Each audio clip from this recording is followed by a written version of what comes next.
ভারতের ক্ষেপণাস্ত্র হামলায় পাকিস্তানে নিহত ৮, আহত ৩৫, সীমান্তে যুদ্ধ পরিস্থিতি আশঙ্কা।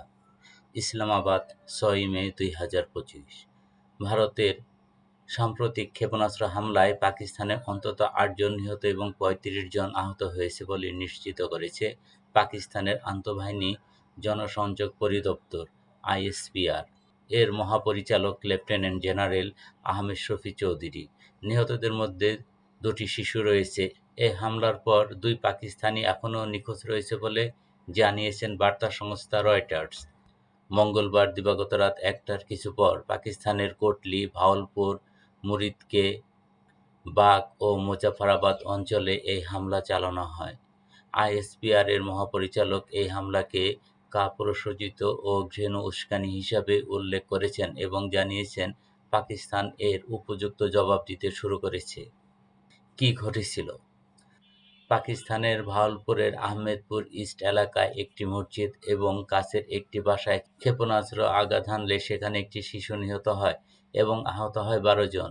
একই সঙ্গে কোটলিতে আরও ২ বেসামরিক নাগরিক নিহত হন এবং মুজাফরাবাদে একটি সড়কে ক্ষেপণাস্ত্র পড়লেও তাৎক্ষণিকভাবে কোনো হতাহতের খবর পাওয়া যায়নি। আহমেদ শরীফ জানান, আহমেদপুরের ক্ষতিগ্রস্ত মসজিদ ও বাড়িতে একজন শিশু ও তার বাবা-মা আটকা পড়েছে, উদ্ধার কাজ চলছে। পাল্টা জবাব ও সামরিক উত্তেজনা। ভারতের এই হামলার পর পাকিস্তানের প্রতিরক্ষা বাহিনী স্থল ও আকাশপথে পাল্টা জবাব দেওয়া শুরু করেছে। জম্মু ও কাশ্মীরের রাজৌরি ও পুঞ্চ অঞ্চলে পাকিস্তানের পাল্টা হামলার খবর পাওয়া গেছে। সেখানে সীমান্তবর্তী সেনা চৌকিগুলো লক্ষ্যবস্তুতে পরিণত হয়েছে।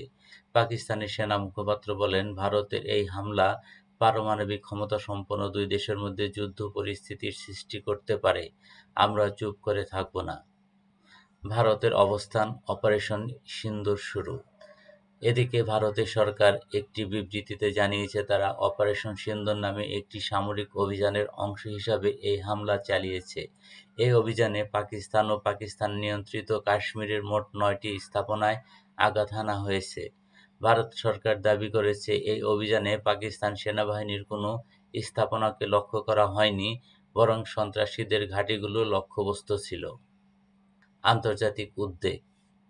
জাতিসংঘ, যুক্তরাষ্ট্র এবং ইউরোপীয় ইউনিয়নের ২ দেশকে সংযত আচরণের আহ্বান জানিয়েছেন। জাতিসংঘের মহাসচিব আন্তোনিও গুতেরেস বলেন, ভারত-পাকিস্তান সংঘাত গোটা দক্ষিণ এশিয়াকে অস্থিতিশীল করে তুলতে পারে।